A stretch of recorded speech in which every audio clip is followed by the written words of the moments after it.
आप सभी का श्रावस्ती पोस्ट न्यूज़ चैनल पर स्वागत है। हमारी ऐसी ही तमाम बड़ी खबरों से जुड़े रहने के लिए देखते रहिए Shravasti post news channel. Shravasti जिले के सिरसिया इलाके में ग्राम सुरक्षा समिति की बैठक का आयोजन किया गया, जिसमें काफी संख्या में समिति के सदस्यों ने हिस्सा लिया।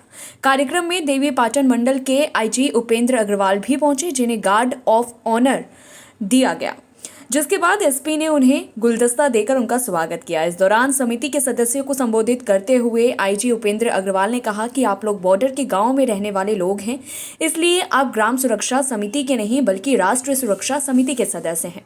आप लोग गांवों में विशेष निगरानी रखें कि कोई बाहर का अगर गाँव में आकर रह रहा है और यहां से संबंधित कागजात बनवा रहा है तो तत्काल पुलिस को सूचना दें। इसके साथ ही बॉर्डर पर तस्करी एक बड़ी समस्या है, जैसे हथियारों की तस्करी, मादक पदार्थों की तस्करी, जानवरों के खालों की तस्करी। अगर इसकी कोई सूचना मिले तो तत्काल पुलिस को सूचित करें। अगर गांव का कोई शख्स इस कार्य में लिप्त है तो थाने को जानकारी दिया जाए।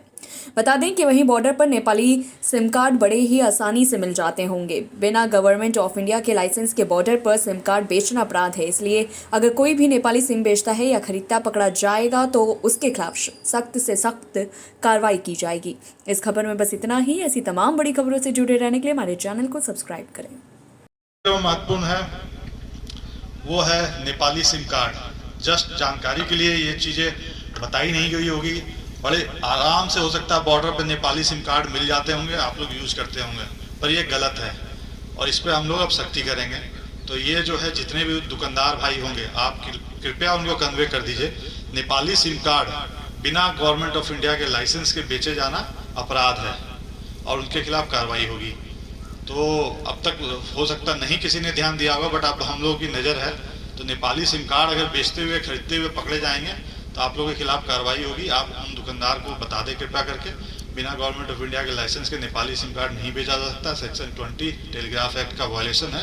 तो इसमें मैं सख्ती से, इनफैक्ट मैं मीडिया कर्मियों से भी आग्रह करूँगा कि अगर आप कल का न्यूज़ चलाते भी हैं तो उसमें हेडलाइंस यही थे कि बॉर्डर के जो गाँव हैं इसमें नेपाली सिम कार्ड अगर बेचते हुए कोई दुकानदार पकड़ा जाता है तो उसके विरुद्ध पुलिस सख्त कार्रवाई करेगी। ये अपराध है। डिपार्टमेंट ऑफ टेली कम्युनिकेशन इनका सख्त निर्देश है। इस संबंध में हम लोगों को भी निर्देश भेजे गए हैं, तो इसे पुलिस सख्ती से पालन कराएगी। नेपाली सिम कार्ड बिना लाइसेंस के बेचा जाना अपराध है। क्योंकि उसका नुकसान क्या है वो मैं बता दूं तो आप लोगों को ज़्यादा समझ में आएगा। अपराधी जो होगा वो नेपाली सिम कार्ड आराम से, अगर उसको अवेलेबल हो जाता है, वो खरीदेगा और उससे वो गलत सलत जितने काम करने होंगे कॉल्स वॉल्स करेगा। और चूँकि वो नेपाल राष्ट्र का सिम है तो हमें जो डिटेल्स वगैरह चाहिए होती है वो नेपाल राष्ट्र से फिर मांगना पड़ेगा। वो इतना आसान नहीं हो पाता है ले पाना, तो इससे फिर दिक्कतें आती हैं।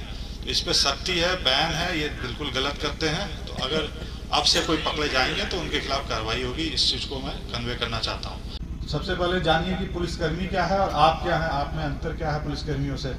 पुलिसकर्मी भाई पुलिसकर्मी है, बट है वो साधारण इंसान। एक आम आदमी जब वर्दी पहन लेता है तो वो पुलिसकर्मी कहलाता है। आप लोग कौन है? आपको मैं उल्टा बोलूँगा कि आप पुलिसकर्मी हैं जो सादी वर्दी में हैं, ठीक है। तो आप अपने आप को आम आदमी मत मानिए, बॉर्डर के लोग हैं तो अपने आप को आप भी पुलिसकर्मी हैं, बट आप सादी वर्दी में हैं। तो आपकी जिम्मेदारी भी पुलिसकर्मियों की जैसी ही है। तो उस जिम्मेदारी का निर्वहन करना, उसका ज्ञान होना बड़ा आवश्यक है।